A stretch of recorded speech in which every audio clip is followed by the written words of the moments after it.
Welcome to Policy on Demand's Week in Review. I'm Todd Metcalf. What would you tell clients are your takeaways from this week? All eyes in Washington and beyond this week are on whether the White House and congressional Republicans can come to terms on raising the nation's debt ceiling before Treasury's cash drawer is completely empty. Despite consistent assurances from all parties to the negotiations that there will be no default, at this moment, less than 1 week before the dreaded X date, no agreement has been reached. We've seen this movie before, overflowing with brinksmanship and bravado, and even though it always gets terrible reviews, Washington just does not seem capable of resisting a sequel. In spite of all the reports about the current gap between the negotiators, the good news is all parties insist there will be no default, they are in the same room talking, and they understand both what they need to do and broadly the tools they have to get to a favorable outcome.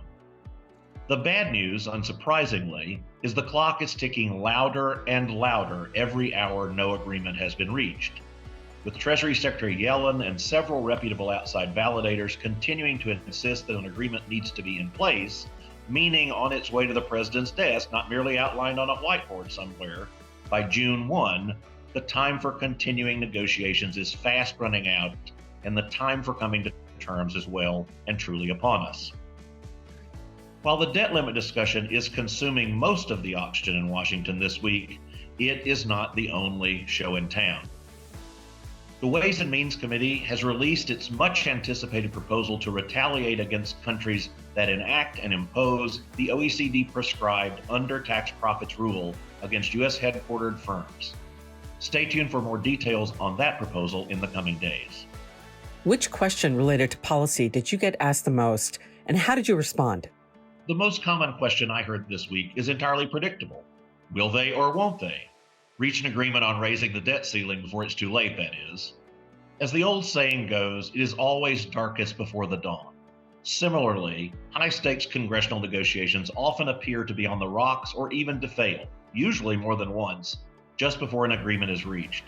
So while the drama may continue for a few more days, the odds seem very strongly aligned with a positive outcome before the deadline. Where should companies focus their attention in the coming week? Companies should be focused on the legislative and political horizon. While taxpayers understandably will be laser focused on the debt limit negotiations and should certainly weigh in with their representatives to push for a swift and sound resolution, the Ways and Means Committee's release of a new international tax proposal demonstrates that Congress can walk and chew gum at the same time when it needs to. Therefore, taxpayers need to continue to closely monitor what policymakers are doing and to continue building relationships and laying the groundwork for future policy success.